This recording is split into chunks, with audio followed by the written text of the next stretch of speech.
Free audio post-production by alphonic.com.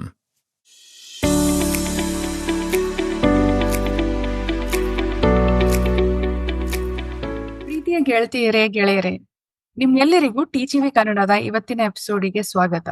TGV Kannada ಉತ್ತಮ ಜೀವನಕ್ಕಾಗಿ ಅನುಭವದ ಮಾತುಕತೆ. ನಾನು ಸಂಗೀತಾ ಡೋನಿ. ನಾನು Pratibha Kavyashree. The guiding voice Kannada ಈ ಮಾಧ್ಯಮದ ಮೂಲಕ ನಾವು ನಿಮ್ಮ ಜೀವನ ಹಾಗೂ ಕೆರಿಯರ್ ಅನ್ನ ಉತ್ತಮಗೊಳಿಸ ಬಯಸುತ್ತೇವೆ. Hello, I'm Steve Ahern, one of the judges of the Asia Podcast Awards. I'm interrupting this episode to let you know that you're listening to an award-winning podcast.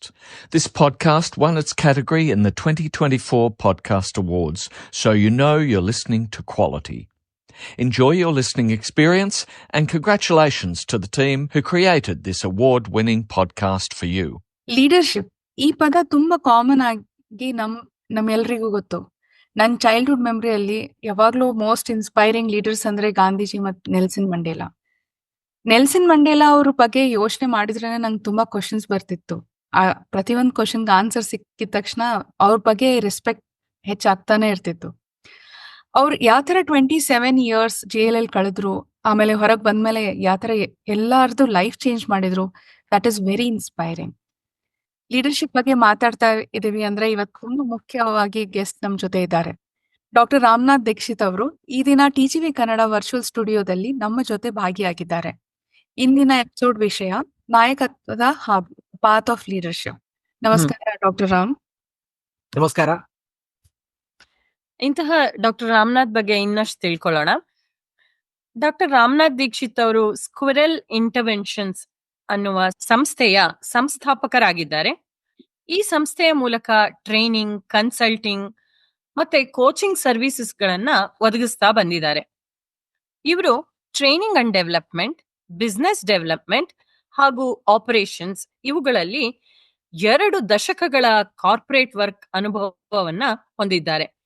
ಇವರು ಅನೇಕ ಆರ್ಗನೈಸೇಷನ್ಸ್ ಗಳಿಗೆ ಕಸ್ಟಮೈಸ್ಡ್ ಟ್ರೈನಿಂಗ್ ಇಂಟರ್ವೆನ್ಷನ್ಸ್ ಅಂದ್ರೆ organisations ಗಳಿಗೆ ಅವಶ್ಯಕತೆ ಇರುವ ರೀತಿಯಲ್ಲಿ training ಅಥವಾ ತರಬೇತಿಯನ್ನ ಕೊಡ್ತಾ ಬಂದಿದ್ದಾರೆ. ಈ ರೀತಿ ದೇಶ ವಿದೇಶಗಳಲ್ಲಿ ತಮ್ಮ ಟ್ರೈನಿಂಗ್ ಆರ್ ತರಬೇತಿಯನ್ನ ನೀಡ್ತಾ ಬಂದಿದ್ದಾರೆ ರಾಮನಾಥ್ ಅವರು. ಇದ್ರ ಬಗ್ಗೆ ಅವರಿಂದಾನೇ ಹೆಚ್ಚು ತಿಳ್ಕೊಳ್ಳೋಣ ಬನ್ನಿ. ಹಾಗಿದ್ರೆ ಇಂಥ ವ್ಯಕ್ತಿ ನಮ್ಮ ಜೊತೆ ಇರುವುದು ಬಹಳ ಖುಷಿಯ ವಿಷಯ. ನಮ್ಮ ಈ ಪಯಣದಲ್ಲಿ ನೀವು ಭಾಗಿಯಾಗಿದ್ದಕ್ಕೆ ತುಂಬಾ ಧನ್ಯವಾದಗಳು ಡಾಕ್ಟರ್ ರಾಮ್. ಧನ್ಯವಾದ. ನಿಮ್ಮೆಲ್ರಿಗೂ ನಮಸ್ಕಾರ.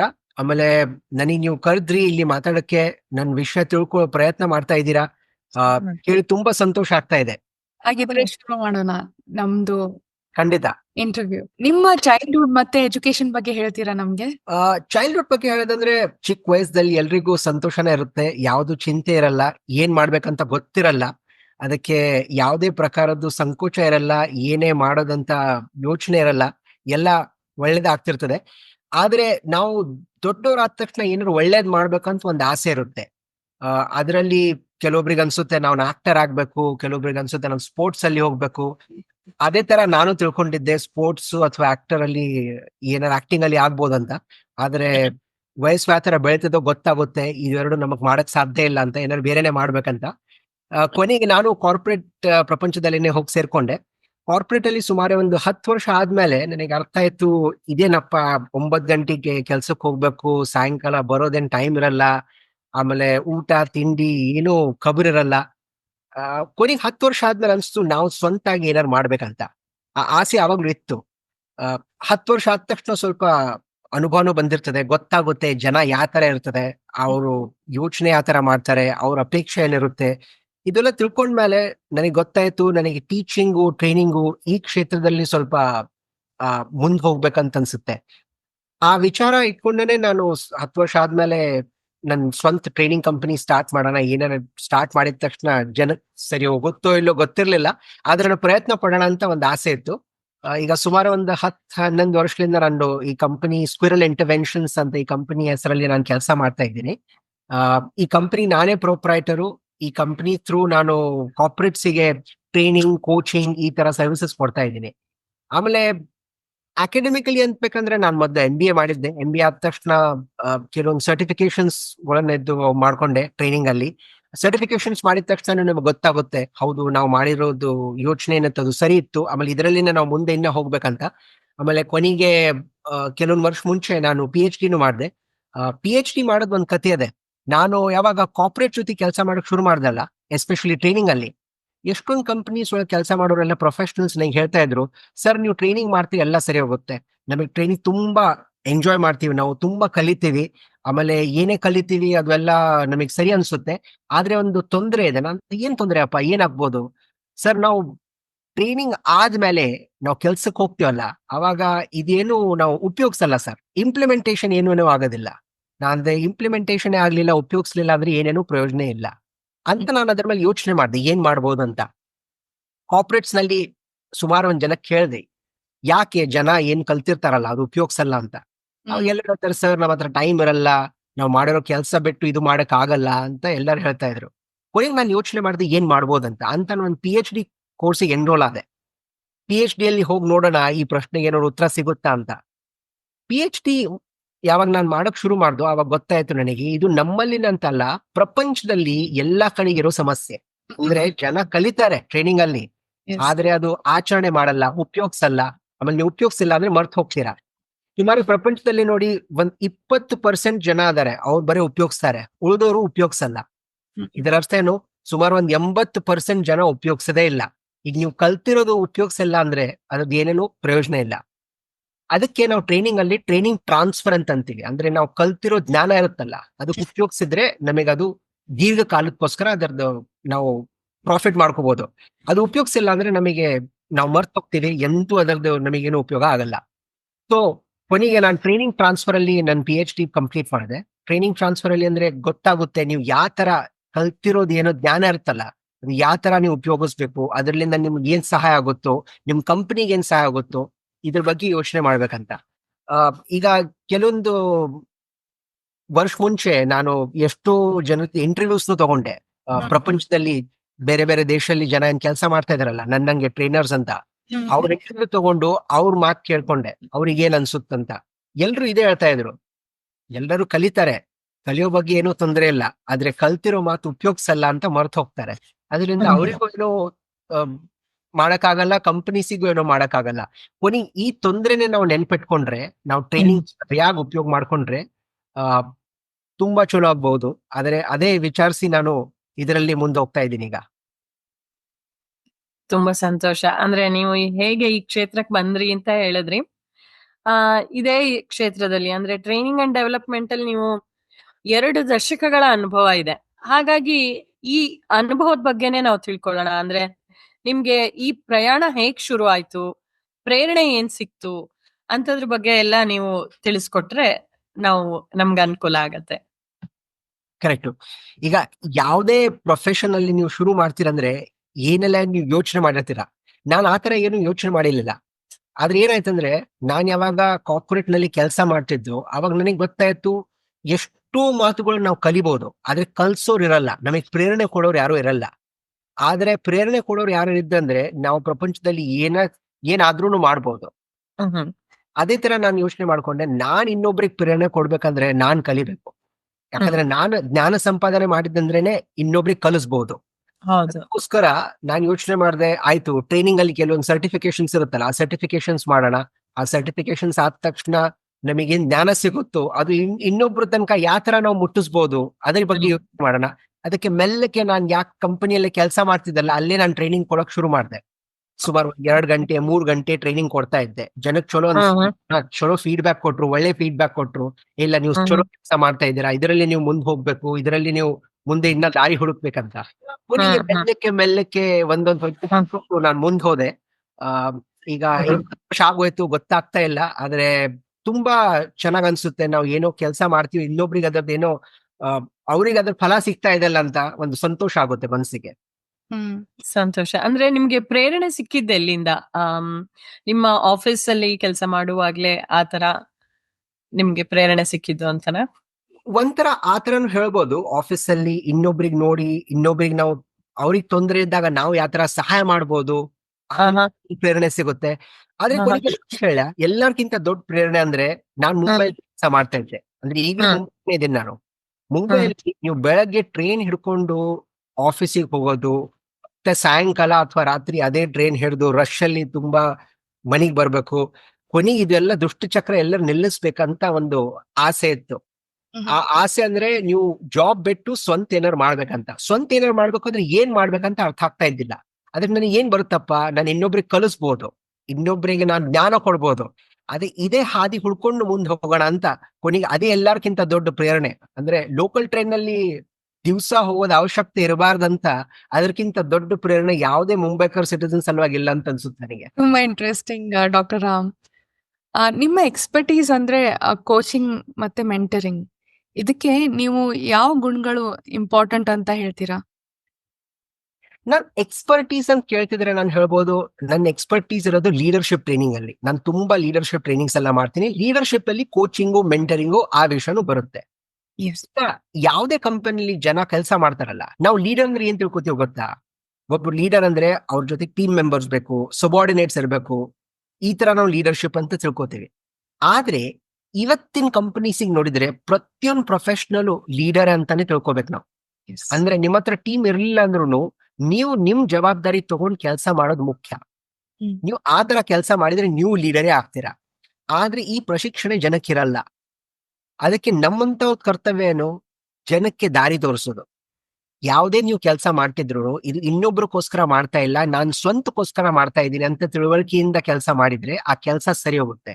ನೀವು ಮಾಡಿರೋ ಕೆಲಸ ಸರಿ ಹೋದ್ರೆ ನಿಮಗೂ ಲಾಭ ಆಗುತ್ತೆ, ಕಂಪನೀಸಿಗೂ ಲಾಭ ಆಗುತ್ತೆ, ನೀವು ನಿಮ್ ಕರಿಯರ್ ಅಲ್ಲಿನೂ ಮುಂದೆ ಹೋಗ್ಬೋದು.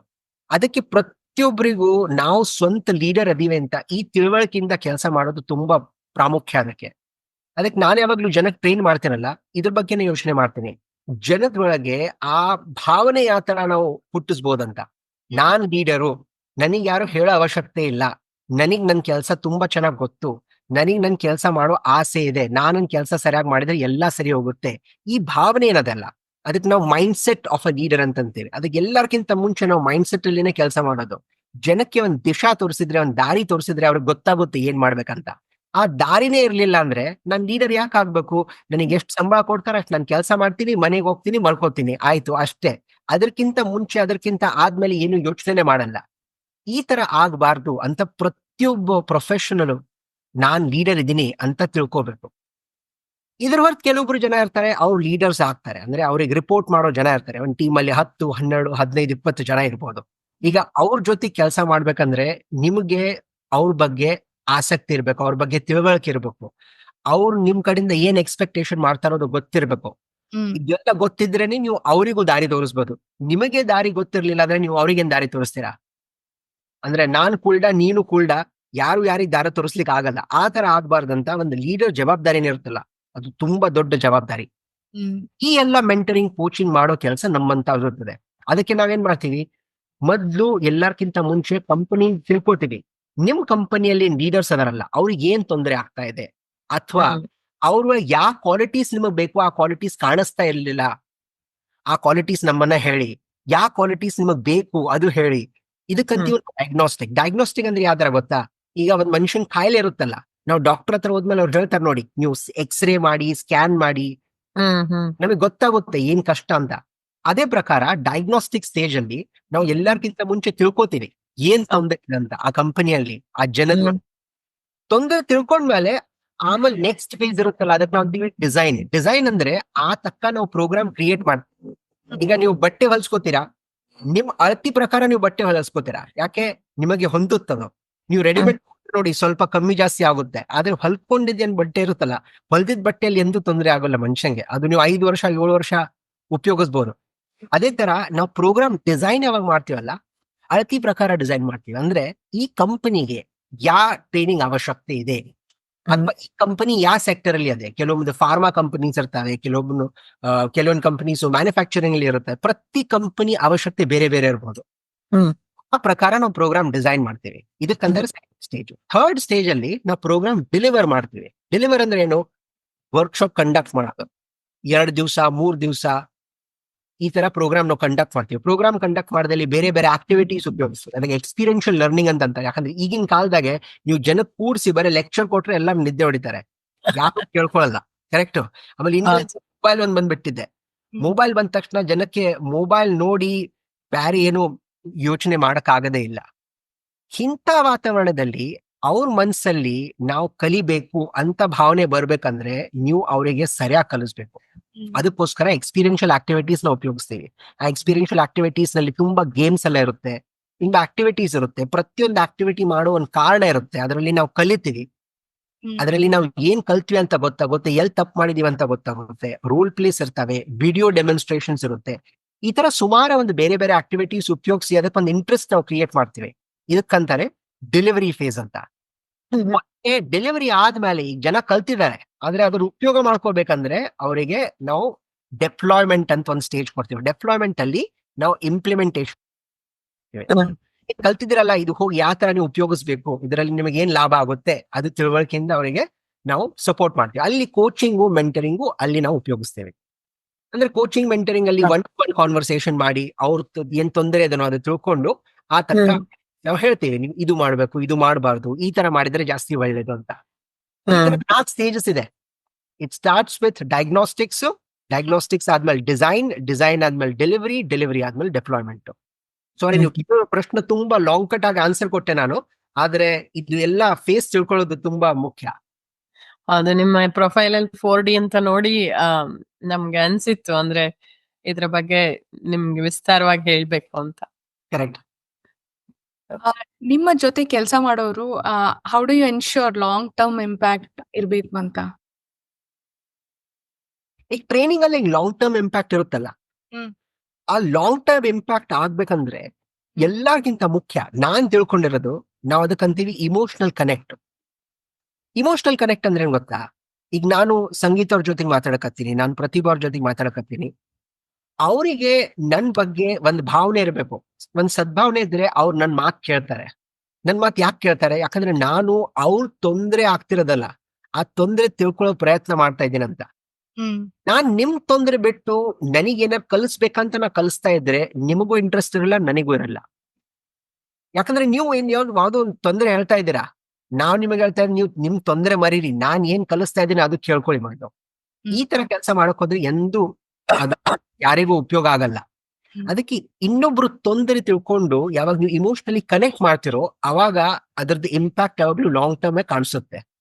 ಇನ್ನೊಂದು, ಒನ್ ಆನ್ ಒನ್ ಕೋಚಿಂಗ್ ಯಾವಾಗ ಮಾಡ್ತೀವಲ್ಲ ನಾವು, ಒನ್ ಆನ್ ಒನ್ ಕೋಚಿಂಗ್ ಒಳಗು ಜನ ತನ್ನ ಮನ್ಸ್ ಬಿಚ್ಚಿ ಹೇಳ್ತಾರೆ, ನನಗೆ ಈ ತೊಂದರೆ ಇದೆ ಸರ್, ನಾನು ಏನ್ ಮಾಡ್ಲಿ, ನಾನು ಎಲ್ಲ ಮಾಡೋ ಪ್ರಯತ್ನ ಮಾಡ್ತಾ ಇದ್ದೇನೆ ಸರ್, ನಮ್ ಬಾಸ್ ಸರ್ ನಮ್ ತಲೆ ತಿಂತಾರೆ, ನನಗೇನು ಮಾಡಕ್ಕೆ ಕೊಡಲ್ಲ, ನಮಗೇನು ಪ್ರೇರಣೆನ ಕೊಡಲ್ಲ, ಸಂಬಳನೂ ಕೊಡಲ್ಲ, ಈ ತರ ಅದೇ ಆ ತರ ಅದೇ, ಸುಮಾರು ಒಂದು 10-12 ಪ್ರಾಬ್ಲಮ್ಸ್ ಹೇಳ್ತಾರೆ ನಮಗೆ. ಎಲ್ಲಾ ಪ್ರಾಬ್ಲಮ್ಸ್ ನಾವು ಸಾಲ್ವ್ ಮಾಡಕ್ಕಿಲ್ಲ. ಅದಕ್ಕೆ ಅವ್ರ ಜೊತೆಗೆ ಮಾತಾಡ್ಕೊಂಡು ಅವರಿಗೆ ನಾವು ಸಮಾಧಾನ ಮಾಡ್ತೀವಿ. ಅವ್ರಿಗೆ ಏನೇ ಪ್ರಶ್ನೆ ಇದೆ ಆ ಪ್ರಶ್ನೆಗೆ ಉತ್ತರ ಕೊಡ್ತೀವಿ. ಕೆಲವೊಂದು ಪ್ರಶ್ನೆ ಉತ್ತರ ನಾವು ಕೊಡಕ್ ಆಗಲ್ಲ, ಅದು ಉತ್ತರನು ಅವ್ರ ಕಡೆಯಿಂದಾನೇ ಬರ್ಬೇಕು. ಅದಕ್ಕೆ ನಾವು ಕೋಚಿಂಗ್ ಅಂತೀವಿ. ಅದೇ ಕೋಚಿಂಗ್ ಅಲ್ಲಿ ನೀವು ಪ್ರಶ್ನೆ ಕೇಳಿದ್ರೆ ನಾನು ಉತ್ತರ ಕೊಡ್ಬೇಕಂತ ಏನೂ ಇರಲ್ಲ. ನೀವು ಕೇಳಿರೋ ಪ್ರಶ್ನಕ್ಕೆ ನಾನು ನಿಮಗ್ ಪ್ರಶ್ನೆನೇ ಕೇಳ್ತೀನಿ, ಆದ್ರೆ ನಾನ್ ಕೇಳಿರೋ ಪ್ರಶ್ನದಿಂದ ನಿಮಗೆ ನಿಮ್ ಪ್ರಶ್ನದ ಉತ್ತರ ಸಿಗುತ್ತೆ. ಅದಕ್ಕೆ ಅಂತಾರೆ ಕೋಚಿಂಗ್. ಅದಕ್ಕೆ ಈ ತರ ಕೋಚಿಂಗ್ ಮಾಡಿದ್ರೆ ಅದ್ರ ಲಾಂಗ್ ಟರ್ಮ್ ಇಂಪ್ಯಾಕ್ಟ್ ಇರುತ್ತೆ. ಅವಾಗ ನಿಮಗ್ ಗೊತ್ತಾಗುತ್ತೆ, ಹೌದಾ ಈ ತರ ನಾನು ಇದು ಮಾಡ್ಬೇಕು, ಇದು ಮಾಡಬಾರ್ದು. ನಿಮಗ್ ಗೊತ್ತಾದ್ಮೇಲೆ ನೀವು ಅದ್ರ ಮೇಲೆ ಕೆಲಸ ಮಾಡ್ತೀರಾ. ನಾನ್ ಹೇಳಿದಂತ ಯಾರು ಏನು ಕೆಲಸ ಮಾಡಲ್ಲ. ಡಾಕ್ಟರ್ ಹೇಳ್ತಾರಂತ ನಾನು ಔಷಧಿ ತಗೊಳಲ್ಲ. ನನಗೆ ಸರಿ ಅನ್ಸ್ಬೇಕು, ನನಗ್ ಕಾಯಿಲೆ ಇರಬಾರ್ದು, ನನಗ್ ಗಟ್ಟಿ ಇರ್ಬೇಕು ಶರೀರ ಅಂದ್ರೆ ನಾನು ಔಷಧಿ ತಗೋತೀನಿ. ಆ ಆಸೆ ನನ್ ಮನ್ಸಲ್ಲಿ ಹುಟ್ಟಬೇಕು. ಆ ಆಸೆ ಹುಟ್ಟಿಲ್ಲ ಅಂದ್ರೆ ಯಾವ್ದೇ ಡಾಕ್ಟರ್ ಏನೇ ಹೇಳಿ ನಾನು ಮಾಡಕ್ ಹೋಗಲ್ಲ. ಅದೇ ತರ ಒಬ್ಬ ಟ್ರೈನರ್ ನನಗೆ ಹೇಳ್ತಾರಂದ್ರೆ ನಾನು ಯಾವ್ದು ಮಾಡಕ್ ಹೋಗಲ್ಲ.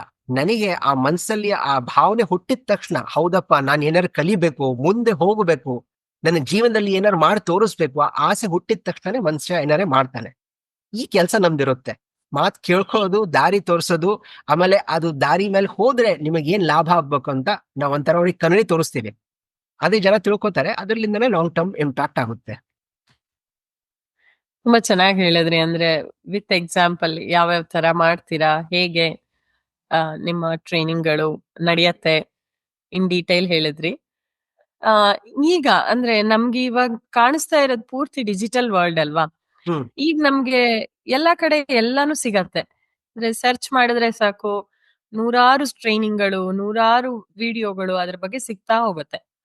ಹೀಗಿರುವಾಗ ನೀವು ನಿಮ್ ಟ್ರೈನಿಂಗ್ ಅಲ್ಲಿ ಏನೊಂದು ಯುನೀಕ್ನೆಸ್ ಅಂತ ಅದನ್ನೇನ್ ಕಲಿಸ್ತೀರಾ? ಮತ್ತೆ ಯಾಕೆ ಜನ ನಿಮ್ ಹತ್ರ ಬರ್ಬೇಕು? ಈ ತರ ನಮ್ಗೆ ಫ್ರೀಯಾಗಿ ಎಷ್ಟೊಂದು ಆನ್ಲೈನ್ ಕಂಟೆಂಟ್ ಸಿಗುವಾಗ ನಿಮ್ ಹತ್ರ ಏನಕ್ಕೆ ಏನ್ ಯುನೀಕ್ನೆಸ್ ಅಂತ ನೋಡಿ ನಿಮ್ ಹತ್ರ ಟ್ರೈನಿಂಗಿಗಾಗಿ ನಿಮ್ಮನ್ನ ಅಪ್ರೋಚ್ ಮಾಡ್ಬೇಕು? ಕಾರ್ಪೊರೇಟ್ ಇರ್ಬೋದು, ಇಂಡಿವಿಜುವಲ್ಸ್ ಇರ್ಬೋದು, ಯಾತಕ್ಕಾಗಿ ನಿಮ್ ಹತ್ರ ಬರ್ಬೇಕು? ಹ್ಮ್ ಈಗ ಪ್ರತಿವಾರ ನಿಮಗೆ ಒಂದು ಪ್ರಶ್ನೆ ಕೇಳ್ತೀನಿ. ನೀವು ಒಂದು ಹೋಟ್ಲ್ ಇರುತ್ತೆ, ಹೋಟ್ಲು. ಆ ಹೋಟ್ಲಲ್ಲಿ ದೋಸೆ ಅಥವಾ ಉತ್ತಪ್ಪ ಯಾವ ಡಿಶ್ ಇರುತ್ತೆ ತುಂಬಾ ಫೇಮಸ್ ಆಗಿರುತ್ತೆ ನೋಡಿ. ಹೌದು ಈಗ ರಾಮೇಶ್ವರಂ ಕ್ಯಾಫೆ ತುಂಬಾ ಹೆಸರು ಗಳಿಸಿದ್ದಾರೆ. ಹೌದು ನೀವು ಯೋಚನೆ ಮಾಡಿದ್ರೆ ರಾಮೇಶ್ವರಂ ಕ್ಯಾಫೆಲಿ ಏನ್ ಸಿಗುತ್ತೆ? ದೋಸೆ ಸಿಗುತ್ತೆ, ಸೌತ್ ಇಂಡಿಯನ್ ಡಿಶಸ್ ಸಿಗುತ್ತೆ. ಮೊದ್ಲು ಸಿಕ್ತಿರ್ಲಿಲ್ಲ, ಎಲ್ಲಾ ಕಡೆಗೆ ಸಿಕ್ತಿತ್ತು. ಆದ್ರೂನು ಜನ ರಾಮೇಶ್ವರಂ ಕ್ಯಾಫೆಗೆ ಯಾಕೆ ಹೋಗ್ತಾ ಇದ್ದಾರೆ? ಯೋಚನೆ ಮಾಡಿದ್ರೆ ಗೊತ್ತಾಗುತ್ತೆ. ಅವ್ರದ್ದು ರುಚಿ, taste, service, taste, quality standard ಇದು ಎಲ್ಲ ವರ್ಲ್ಡ್ ಕ್ಲಾಸ್ ಇದೆ. ಹೌದು ಅದೇ ತರ ಜನ ನಿಮ್ಮನ್ನ ಕರಿಬೇಕಂದ್ರೆ ನೀವು ವರ್ಲ್ಡ್ ಕ್ಲಾಸ್ ಆಗಿ ಇರಬೇಕು. ಈಗ ವರ್ಲ್ಡ್ ಕ್ಲಾಸ್ ಅಂದ್ರೆ ಏನು? ನಾನ್ ಎಂತ ದೊಡ್ಡವ, ನಾನ್ ಇದು ಮಾಡ್ಬೋದು, ಅದು ಮಾಡ್ಬೋದು, ಅದು ವರ್ಲ್ಡ್ ಕ್ಲಾಸ್ ಅಲ್ಲ. ನಾನ್ ನಿಮ್ಗೋಸ್ಕರ ಏನ್ ಮಾಡ್ಬೋದು, ನನ್ ಕಡೆಯಿಂದ ಸರ್ವಿಸ್ ತಗೊಂಡ್ರೆ ನಿಮ್ ಆಯುಷ್ಯದಲ್ಲಿ, ನಿಮ್ ಜೀವನದಲ್ಲಿ ನೀವು ಏನ್ ಒಳ್ಳೇದ್ ಮಾಡಕ್ ಸಾಧ್ಯ ಆಗುತ್ತೋ ಅದು ತೋರ್ಸೋದು ನನ್ ಕೆಲ್ಸ. ಅದಕ್ಕೆ ಯಾವ ಕಂಪನಿ ಜೊತೆಗೂ ನಾವು ಕೆಲಸ ಮಾಡ್ತೀವಲ್ಲ, ಅದರಲ್ಲಿ 2 ಪ್ರಕಾರ ಇರುತ್ತೆ. ಒಂದು, ಅವ್ರು ಇನ್ನೊಂದು ಕಂಪನಿ ಕಾಂಟ್ಯಾಕ್ಟ್ ಮಾಡಿರ್ತಾರೆ, ಇಂತಿಂತವ್ರ ಡಾಕ್ಟರ್ ರಾಮನಾಥ್ ದೀಕ್ಷಿತ್ ಅಂತ, ಇವ್ರಿಗೆ ಕರಿಬೋದಾ ನಾವು? ಅವ್ರು ಹೇಳ್ತಾರೆ, ಹಾ ಸರ್, ತುಂಬಾ ಖಂಡಿತ ಕರೀರಿ, ಅವರಿಗೆ ಕರೆದ್ರೆ ನಿಮಗೂ ತುಂಬಾ ಲಾಭ ಆಗುತ್ತೆ, ಅವ್ರು ಕಲ್ಸೋ ಪದ್ಧತಿ ಬಹಳ ಒಳ್ಳೇದಿದೆ ಅಂತ ಅವ್ರು ಹೇಳ್ತಾರೆ. ಅದಕ್ಕಂತ ಇವ್ರ ರೆಫರೆನ್ಸಿಂಗ್. ಇನ್ನು ನಾನ್ ಯಾವ ಕಂಪನಿ ಜೊತೆ ಕೆಲಸ ಮಾಡ್ತೀರಲ್ಲ, ಈಗಿನ ತರ ಅನುಭವದ ಪ್ರಕಾರ 1 ವರ್ಷ ಅಥವಾ 6 ತಿಂಗಳ ಕೆಲಸ ಮಾಡಲ್ಲ ನಾನು. 3 ವರ್ಷ, 4 ವರ್ಷ, ಕೆಲವೊಂದು ಕಂಪನಿ ಜೊತೆ 7-8 ವರ್ಷ ಆದ್ರೂ ನಾನು ಕೆಲಸ ಮಾಡ್ತಾ ಇದ್ದೀನಿ. ಈಗಿನ ಕಾಲದಾಗೆ ಜನ ಒಂದ್ ಕಂಪನಿ ಒಳಗ 6-7 ವರ್ಷ ಕೆಲಸನೇ ಮಾಡೋದಿಲ್ಲ. ನಾನು ಬಿಸ್ನೆಸ್ ಮಾಡ್ತಾ ಇದ್ದೀನಿ 6-7 ವರ್ಷ, 8 ವರ್ಷ. ಯಾಕಂದ್ರೆ ಅವ್ರಿಗೆ ಏನಾರ ಲಾಭ ಕಾಣಿಸ್ತಾ ಇದೆ. ಕೆಲವೊಂದು ಟೈಮ್ನಾಗ ನಮಗೂ ಗೊತ್ತಾಗಲ್ಲ ಅವ್ರಿಗೆ ಏನ್ ಲಾಭ ಆಗ್ತಾ ಇದೆ ಅಂತ. ಅವ್ರಿಗೆ ನಾವು ಕೇಳ್ತೀವಿ, ನೀವು ನಮಗೆ ಕರಿತಾ ಇದ್ದೀರಲ್ಲ ಮೇಲೆ ಮೇಲೆ, ಯಾಕೆ ಕರಿತಾ ಇದ್ದೀರಾ ಅಂತ. ಅನ್ನೋದ, ಇಲ್ಲ ಸರ್, ನೀವು ಮಾಡಿರೋ ಕೆಲಸ ನಮಗೆ ತುಂಬಾ ಇಷ್ಟ ಆಗುತ್ತೆ, ನಮ್ ಜನಕ್ಕೂ ತುಂಬಾ ಇಷ್ಟ ಆಗುತ್ತೆ, ಅವ್ರಿಗೆ ಒಂಥರ ಸ್ಟ್ರೆಸ್ ಫ್ರೀ ಅನ್ಸುತ್ತೆ, ಅವ್ರ ಜೀವನದಲ್ಲಿ ಏನೋ ಒಳ್ಳೆ ಕೆಲಸ ಮಾಡ್ತಾ ಇದಾರೆ ಅಂತ ಅವರಿಗೆ ಒಂದು ಕಾನ್ಫಿಡೆನ್ಸ್ ಸಿಗುತ್ತೆ. ಆಮೇಲೆ ನಮ್ ಕಂಪನಿಗೂ ತುಂಬಾ ಲಾಭ ಆಗ್ತಾ ಇದೆ ಸರ್, ಅದಕ್ಕೆ ನಮಗೆ ಮೇಲೆ ಮೇಲೆ ನಿಮ್ಗೆ ಕರಿತೀವಿ ಅಂತ ಹೇಳ್ತಾರೆ ಅವರು. So you have to create that special value in your training. ಅದಕ್ಕೋಸ್ಕರ ನಾನು ಪುನಃ ಅದೇ ಹೇಳ್ತೀನಿ, ಒಂದು ಪರ್ಸನಲ್ ಟಚ್ ಇರೋದು ತುಂಬಾ ಮುಖ್ಯ. ಇನ್ನೊಂದು, ನಮ್ ಎದುರಿಗೆ ಏನ್ ಕೂತಿದಾರಲ್ಲ ಪಾರ್ಟಿಸಿಪೆಂಟ್ಸ್, ಅವ್ರಿಗೆ ಏನ್ ತೊಂದರೆ ಆಗ್ತಾ ಇದೆ, ಎಲ್ಲಿ ನೋವು ಆಗ್ತಾ ಇದೆ, ಆ ನೋವು ಕಮ್ಮಿ ಮಾಡಕ್ ಯಾವ ತರ ಆಗ್ಬೋದು ಅಂತ ನಾವು ಪ್ರಯತ್ನ ಪಡ್ತೀವಿ. ಆ ಪ್ರಯತ್ನ ಪಟ್ಟಿದ್ದಕ್ಕೆ ಅವ್ರಿಗೆ ಯಾವಾಗ ಲಾಭ ಆಗುತ್ತೋ ಅವ್ರು ನಿಮಗ್ ಖಂಡಿತ ಪುನಃ ಕರೀತಾರೆ. ಅವ್ರಿಗೆ ಲಾಭ ಆಗ್ಲಿಲ್ಲ ಅಂದ್ರೆ ಯಾರು ನಿಮಗ್ ಕರೆಯಲ್ಲ. ಅದಕ್ಕೆ ನಾನು ಯಾವಾಗ್ಲೂ ನನ್ನ ಫ್ರೆಂಡ್ಸಿಗೂ ಹೇಳ್ತಾ ಇರ್ತೇನೆ, ನನ್ನ ಟ್ರೈನಿಂಗ್ ಫ್ರೆಂಡ್ಸ್ ಅದಾರಲ್ಲ ಅವ್ರಿಗೆ ಹೇಳ್ತಾ ಇದ್ದೇನೆ, ಟ್ರೈನಿಂಗ್ ಆದ್ಮೇಲೆ ನೋಡಿ ನಾವು ಫೀಡ್ಬ್ಯಾಕ್ ತಗೋತೀವಿ. ಫೀಡ್ಬ್ಯಾಕ್ ಅಲ್ಲಿ ತುಂಬಾ ಜನ ಫೀಡ್ಬ್ಯಾಕ್ ಕೊಟ್ಟಿರ್ತಾರೆ, ಒಳ್ಳೆ ಫೀಡ್ಬ್ಯಾಕ್ ಕೊಡ್ತಾರೆ. 5ರಲ್ಲಿ 4, 4.5, 4.7 ಈ ತರ ರೇಟಿಂಗ್ ಕೊಡ್ತಾರೆ. ಆದ್ರೂ ಜನಕ್ಕೆ ಅದ್ರ ಲಾಭ ಆಗಿರಂಗಿಲ್ಲ. ಫ್ರೆಂಡ್ಸಿಗೆ ಕೇಳ್ತೀರಿ, ಎಲ್ಲಾರ್ಕಿಂತ ಒಳ್ಳೆ ಫೀಡ್ಬ್ಯಾಕ್ ಏನ್ ಗೊತ್ತಾ? ನೀವು ಯಾವ ಕಂಪನಿ ಜೊತೆ ಕೆಲಸ ಮಾಡ್ತಾ ಇದೀರಲ್ಲ, ಆ ಕಂಪನಿ ನಿಮಗೆ ಮತ್ತೆ ಕರೆದ್ರೆ ಅದು ತುಂಬಾ ಒಳ್ಳೆ ಫೀಡ್ಬ್ಯಾಕ್. ಮತ್ತೆ ಕರೀಲಿಲ್ಲ ಅಂದ್ರೆ ಆ ಫೀಡ್ಬ್ಯಾಕ್ ಏನೇನು ಬೆಲೆ ಇಲ್ಲ ಅದಕ್ಕೆ. So the only feedback that really counts is repeat business. ಇದು ನಾವು ತಿಳ್ಕೊಳ್ಳೋದು ಬಹಳ ಮುಖ್ಯ. ಇದು ಯಾವಾಗ ಆಗುತ್ತೆ? ಪರ್ಸನಲ್ ಕನೆಕ್ಟ್ ಲಿಂದ ಆಗುತ್ತೆ. ಅವ್ರಿಗೆ ಆಗ್ತಿರೋ ತೊಂದರೆ ನೀವು ಕಮ್ಮಿ ಮಾಡ್ಬೋದಂದ್ರೆ ಅದರ್ಲಿಂದ ಬಿಸ್ನೆಸ್ ಅವ್ರದ್ದು ಬೆಳ್ತದೆ, ನಿಮ್ದು ಬೆಳ್ತದೆ. So that is the special value that you are creating. ಈಗ ನಾನು ರಾಮೇಶ್ವರಂ ಕ್ಯಾಫೆ ಬಗ್ಗೆ ಮಾತಾಡ್ತಾ ಇಲ್ಲ. Rameshwaram cafe does not reduce your pain, they increase your pleasure. Our job is to increase the pleasure and reduce the pain. ಎರಡು ಕಡೆ ಕೆಲಸ ಮಾಡ್ಬೇಕು. Double dhamaka ಕೊಡ್ತೀರಾ ನೀವು? ಸೊ ಖುಷಿನೂ ಆಗಿರ್ಬೇಕು, ನೋವು ಕಮ್ಮಿ ಆಗಿರ್ಬೇಕು. ಎರಡು ಆದ್ರೇನೆ ಜನ ನಿಮಗ್ ಬೆಲೆ ಕೊಡ್ತಾರೆ. ಖಂಡಿತ. ಚೆನ್ನಾಗಿ ಹೇಳಿದ್ರಿ. ಅಂದ್ರೆ ಏನ್ ಬೇಕು ಅಂತ ತಿಳ್ಕೊಂಡು ಆಮೇಲೆ ನೀವು ಮುಂದುವರಿತೀರಾ ಅಂತ. ಈಗ ಡಿಜಿಟಲ್ ವರ್ಲ್ಡ್ ಅಲ್ಲೇ ಅದಕ್ಕೆ ಸಂಬಂಧಪಟ್ಟಿದ್ದು ಇನ್ನೊಂದು ಪ್ರಶ್ನೆ, ಡಿಜಿಟಲ್ ಕಮ್ಯುನಿಕೇಶನ್ ಅಥವಾ ಡಿಜಿಟಲ್ ಮಾರ್ಕೆಟಿಂಗ್ ಅದ್ರ ಫ್ಯೂಚರ್ ಹೇಗಿದೆ ಅಂತ ನಿಮ್ಗೆ ಅನ್ಸುತ್ತೆ? ನೀವು ತುಂಬಾ ಟ್ರೈನಿಂಗ್ ಅಂಡ್ ಕೋಚಿಂಗ್ ಅಲ್ಲಿ ಇರೋದ್ರಿಂದ ಇದನ್ನು, ಅಂದ್ರೆ ಮುಂಚೆ ಆರ್ಕುಟ್ ಬಂತು ಹೋಯ್ತು, ಫೇಸ್ಬುಕ್ ಬಂತು, ಸ್ವಲ್ಪ ಇದಾಯ್ತು. ಸೊ ಇದೇ ರೀತಿನ, ಅಥವಾ ಈಗಿನ ಯಂಗ್ಸ್ಟರ್ಸ್ ಎಲ್ಲಾ ಸೋಷಿಯಲ್ ಮೀಡಿಯಾದಲ್ಲಿ ಎಲ್ಲಾ ಕಡೆ ನಾವು ಸಣ್ಣ ಪುಟ್ಟ ಮಕ್ಕಳನ್ನ ಕೂಡ ನೋಡ್ತೇವೆ. ಹೀಗಿರುವಾಗ ಇದ್ರದ್ ಫ್ಯೂಚರ್ ಹೇಗಿದೆ ಅಂತ ನಿಮಗೆ ಅನ್ಸತ್ತೆ ನಿಮ್ಮ ಅನಾಲಿಸಿಸ್ ಪ್ರಕಾರ? ತುಂಬಾ ಒಳ್ಳೆ ಪ್ರಶ್ನೆ ಕೇಳಿದಿರ. ಈಗ ಇದೇನ್ ನೀವು ಪ್ರಶ್ನೆ ಕೇಳಿದಿರಲ್ಲ, ಆಕ್ಚುಲಿ ಇದ್ರ ಉತ್ತರ ಸಾವಿರಾರು ವರ್ಷ ಮುಂಚೆನೆ ನಮಗ್ ಸಿಕ್ಕಿದೆ. ಏನ್ ಉತ್ತರ ಅಂದ್ರೆ, ನಮ್ಮಲ್ಲಿ ಎಲ್ಲ ಹಿರಿಯರು ಹೇಳ್ತಿದ್ರಲ್ಲ, ವಸುಧೈವ ಕುಟುಂಬಂ ಅಂತ. ಅಂದ್ರೆ ವಸುಧೈವ ಕುಟುಂಬಕಂ ಅಂದ್ರೆ ಏನು? ಇಡೀ ಪ್ರಪಂಚನೇ ಒಂದು ಕುಟುಂಬ ಇದ್ದ ಹಾಗೆ. ನಿಜನಾ? ಅಂದ್ರೆ ನೀವು ಡಿಜಿಟಲ್ ಎಕ್ಸ್ಪೀರಿಯನ್ಸ್ ಅಂತಿರಲ್ಲ, ಡಿಜಿಟಲ್ ಇಂದ ಏನಾಗಿದೆ, ನೀವು ಅಮೆರಿಕಾದಲ್ಲಿ ಕೂತಿದ್ರು ಯಾರ ಜೊತೆಗೂ ಇಂಡಿಯಾದಲ್ಲಿ ಮಾತಾಡ್ಬೋದು. ನೀವು ಇಲ್ಲಿ ಬೆಂಗಳೂರಲ್ಲಿ ಕೂತಿದ್ರು ಯಾರ್ ಬೇಕಾದವ್ರ ಜೊತೆಗೆ ಮಾತಾಡ್ಬೋದು. ಇದು ಯಾಕೆ ಸಾಧ್ಯ ಆಗ್ತಿದೆ? ಡಿಜಿಟಲ್ ಫ್ರಂಟಿಯರ್ ಲಿಂದಾನೆ. ಅಂದ್ರೆ digital has reduced the gap between two people. It has erased boundaries ಅಂತ. ಅದಕ್ಕೆ ನೀವು ಇದ್ರದ್ದು ಸರಿಯಾಗಿ ಉಪಯೋಗ ಮಾಡ್ಕೊಂಡ್ರೆ ಇದ್ರಲಿಂದ ನೀವು ಏನಾದ್ರೂ ಕಲಿಬಹುದು, ಎಲ್ಲಾದ್ರೂ ಕಲಿಬಹುದು, ಯಾವಾಗಾದ್ರೂ ಕಲಿಬಹುದು. ಕರೆಕ್ಟ್. ಅದಕ್ಕೆ ಉಪಯೋಗ ಸರಿ ಮಾಡ್ಕೊಳ್ಳೋ ತಿಳುವಳಿಕೆ ನಮ್ಮಲ್ಲಿ ಇರಬಹುದು, ಆಮೇಲೆ ಇರಬೇಕು.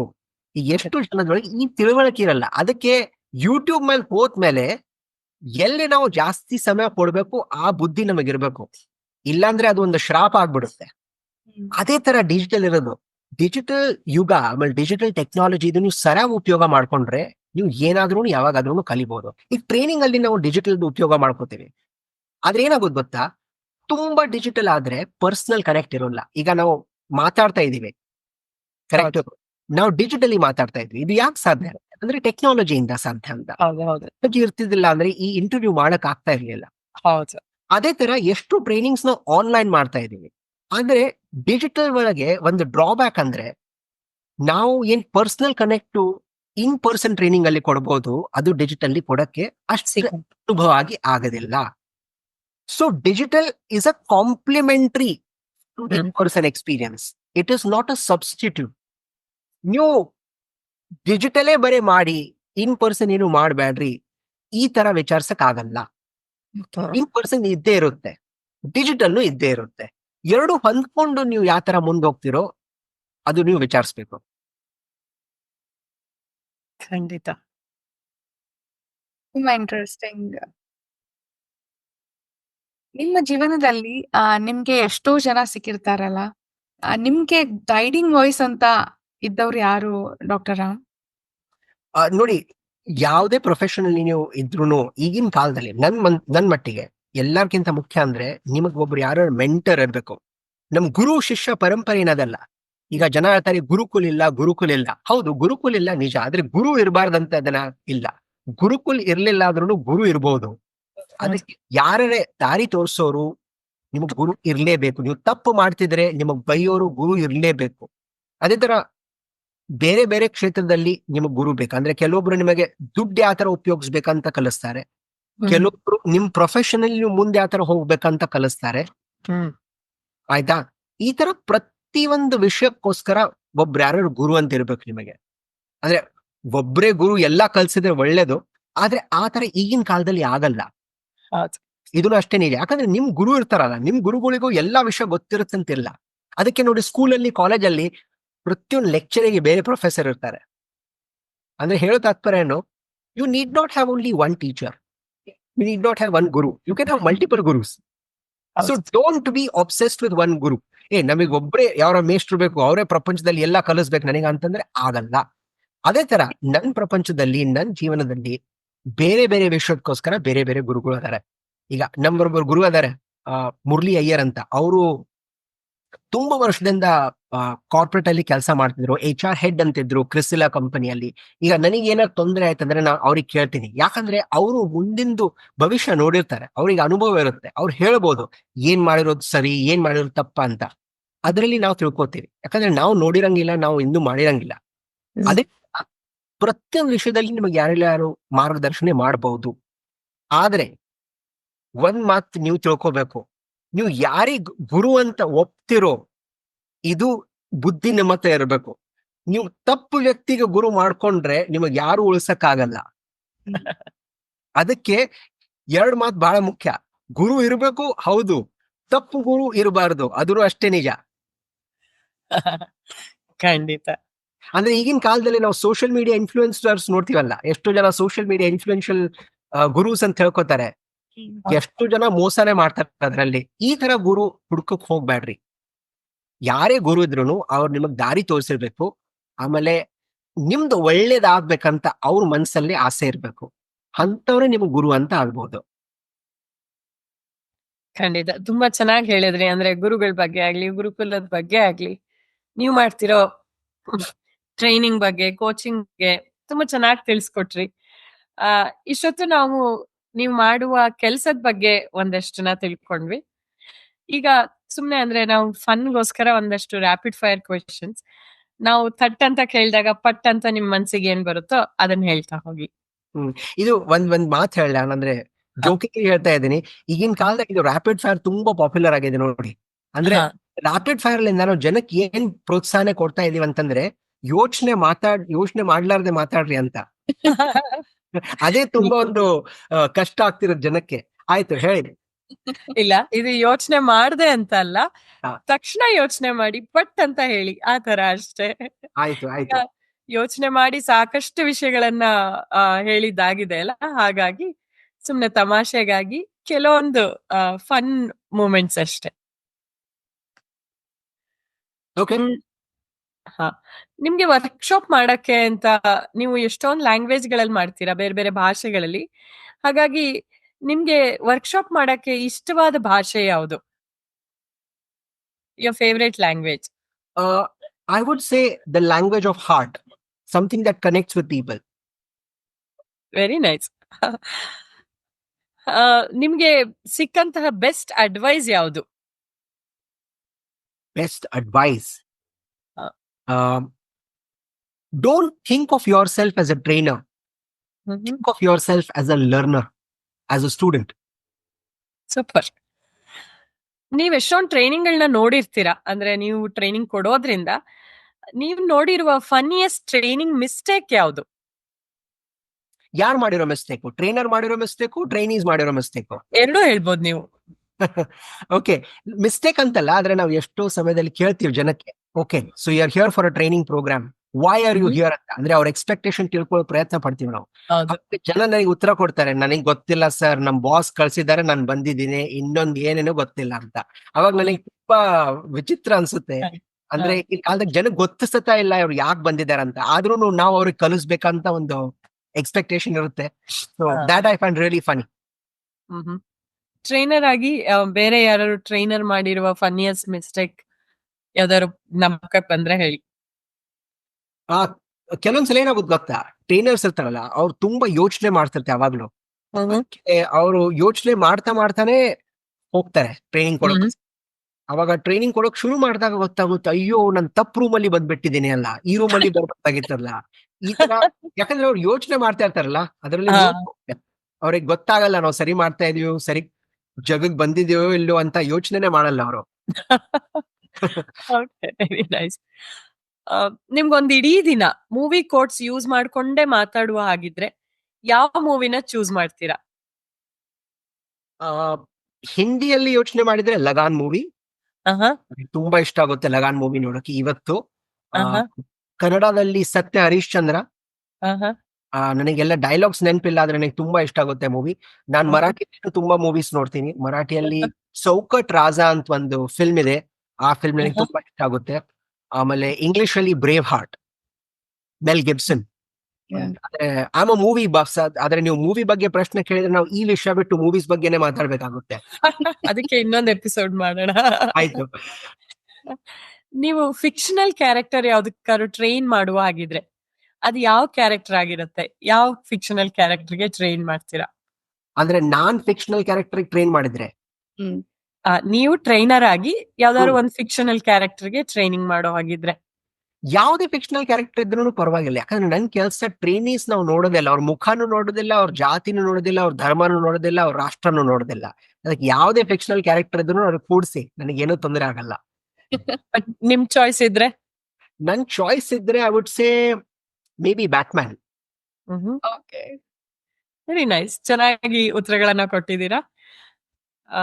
ತುಂಬಾ ಚೆನ್ನಾಗಿತ್ತು ನಿಮ್ಮ ಜೊತೆ ಇವತ್ತಿನ ಮಾತುಕತೆ. ಲಾಸ್ಟ್ ಸ್ಟೇಟ್ಮೆಂಟ್ ಅಂತ ಏನಿಲ್ಲ, ಆದ್ರೆ because there is nothing which is the end to learning. ಕಲಿಯೋದಕ್ಕೆ ಕಲ್ಸೋದಕ್ಕೆ ಎಂದು ಯಾವುದು ಅಂತ ಇಲ್ಲ ಅಂತ. ಅದಕ್ಕೆ ಅಂತಹೀನವಾಗಿ ಏನಿರ್ತೋ ಅದಕ್ಕೆ ನಾವು ಲರ್ನಿಂಗ್ ಅಂತ ಅಂತೀವಿ. So there is no end to learning. ಆದ್ರೆ ಕೆಲವೊಂದು ಮಾತುಗಳಿದೆ ನಾವು ನೆನ್ಪು ಇಟ್ಕೋಬೇಕು. ಆ ಈಗಿನ ಕಾಲದಲ್ಲಿ ಎಷ್ಟೋ ಜನ ನಾವು ಕಲಿಬೇಕಾ, ಆಮೇಲೆ ಕಲಿಯೋ ಆಸೆ ಏನದಲ್ಲ ಅದು ಸ್ವಲ್ಪ ಕಮ್ಮಿ ಆಗಿದೆ. ಅದಕ್ಕೆ ನನಗನ್ಸುತ್ತೆ ಜನ ಕೊನೆ ತನಕನೂ ಕಲಿತಾನೆ ಇರಬೇಕು. ಅದಕ್ಕೋಸ್ಕರ ಬೇರೆ ಬೇರೆ ಪದ್ಧತಿಯಿಂದ ನಾವು ಯಾವ ತರ ಕಲಿಬಹುದು ಅದ್ರ ಬಗ್ಗೆ ಯೋಚನೆ ಮಾಡ್ಬೇಕು.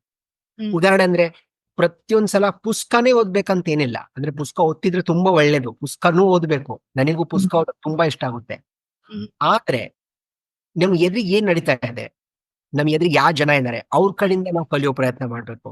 ನಾವ್ ಏನ್ ಕಲ್ತಿದೀವಿ ಇನ್ನೊಬ್ರಿಗೆ ಕಲ್ಸೋ ಪ್ರಯತ್ನ ಮಾಡ್ಬೇಕು. ಯಾಕಂದ್ರೆ ನೀವು ಇನ್ನೊಬ್ರಿಗೆ ಯಾವಾಗ ಕಲಿಸ್ತಿರೋ ನೀವು ಅದನ್ನ ಇಟ್ಕೋಬಹುದು.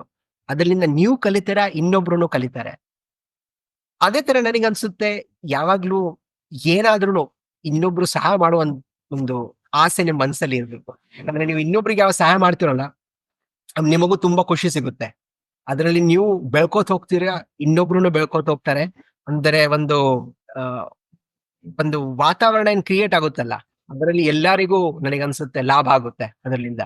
So I would say those are a few tips, not really tips but suggestions ಅಂತ. ಥ್ಯಾಂಕ್ ಯು, ಧನ್ಯವಾದ. ತುಂಬಾ ಚೆನ್ನಾಗಿತ್ತು ನಿಮ್ ಜೊತೆ ಮಾತಾಡೋದು ಇವತ್ತಿನ ಇಂಟರ್ವ್ಯೂ. ಜಸ್ಟ್ ಟು ಸಮರೈಸ್, ನೀವು ಮಾತಾಡಿದ್ದು ಲೀಡರ್ಶಿಪ್ ಬಗ್ಗೆ, ಕೋಚಿಂಗ್ ಬಗ್ಗೆ, ಮೆಂಟರಿಂಗ್ ಬಗ್ಗೆ, ಯಾವ ತರ ಎಲ್ಲ ಡಿಫ್ರೆನ್ಶಿಯೇಟ್ ಮಾಡ್ಬೋದು. ಆಮೇಲೆ ಜನ ಹೌ ಟು ಬಿಕಮ್ ಇನ್ಕ್ವಿಸಿಟಿವ್, ಅಂದ್ರೆ ತುಂಬಾ ಪ್ಯಾಷನೇಟ್ ಆಗಿ ಅಟ್ಲೀಸ್ಟ್ ಬಿಕಮ್ ಅ ಲರ್ನರ್. ಕಲಿತಾ ಇದ್ರೆ ಯಾವಾಗ್ಲೂ ಲೈಫ್ ಈಸಿನೂ ಇರುತ್ತೆ, ಇಂಟ್ರೆಸ್ಟಿಂಗು ಇರುತ್ತೆ ಅಂತ ನಿಮ್ಮಿಂದ ಮಾತಾಡ್ಬೇಕಿದ್ರೆ ಅನಿಸ್ತು. Trainer is always a learner. That was also very beautifully set. ಹಾಗಿದ್ರೆ ಈ ದಿನ ನಮ್ ಜೊತೆ ಡಾಕ್ಟರ್ ರಾಮನಾಥ್ ದೀಕ್ಷಿತ್ ಅವರು ಆಗಿದ್ರು. ತುಂಬಾ ಧನ್ಯವಾದಗಳು. ಇಷ್ಟೊಂದು ವಿಷಯ ತಿಳ್ಕೊಂಡ್ವಿ ನಾವು. ಹಾಗಿದ್ರೆ ಸ್ನೇಹಿತರೆ, ಇದು ನಮ್ಮ ಇಂದಿನ ಎಪಿಸೋಡ್ ಆಗಿತ್ತು ಡಾಕ್ಟರ್ ರಾಮನಾಥ್ ದೀಕ್ಷಿತ್ ಅವ್ರ ಜೊತೆ. ಕಾರ್ಯಕ್ರಮ ಕೊನೆ ಮಾಡುವ ಮೊದಲು ನಿಮ್ಗೊಂದು ಸಣ್ಣ ವಿನಂತಿ. ನೀವು ನಮ್ TGV ಕನ್ನಡ ಚಾನೆಲ್ಗೆ ಸಬ್ಸ್ಕ್ರೈಬ್ ಮಾಡಿಲ್ಲ ಅಂದ್ರೆ ಸಬ್ಸ್ಕ್ರೈಬ್ ಮಾಡಿ. ನಿಮ್ಗೆ TGV ಕನ್ನಡ ಎಪಿಸೋಡ್ಸ್ ಇಷ್ಟ ಆಗ್ತಾ ಇದ್ರೆ ನಿಮ್ಮ ಮೆಚ್ಚಿನ 3 ಜನ ಅಥವಾ ನಿಮ್ ಫ್ಯಾಮಿಲಿ ಮೆಂಬರ್ಸ್, ಸ್ನೇಹಿತರು ಅವ್ರ ಜೊತೆ ಶೇರ್ ಮಾಡಿ. ಅವರಿಗೂ ಇದರಿಂದ ಏನಾದ್ರೂ ಉಪಯೋಗ ಖಂಡಿತ ಆಗಬಹುದು. ಸರಿ, ಹಾಗಿದ್ರೆ ಮುಂದಿನ ಎಪಿಸೋಡ್ ನಲ್ಲಿ ಮತ್ತೆ ಸಿಗೋಣ. ಇನ್ನಷ್ಟು ಒಳ್ಳೆ ಮಾಹಿತಿ, ಇನ್ಫಾರ್ಮೇಶನ್ಸ್ ಕೊಡಕ್ಕೆ. ನಮಸ್ಕಾರ. Thank you. ನಮಸ್ಕಾರ. TGV ಕನ್ನಡ, ಉತ್ತಮ ಜೀವನಕ್ಕಾಗಿ ಅನುಭವದ ಮಾತುಕತೆ. Free audio post-production by alphonic.com.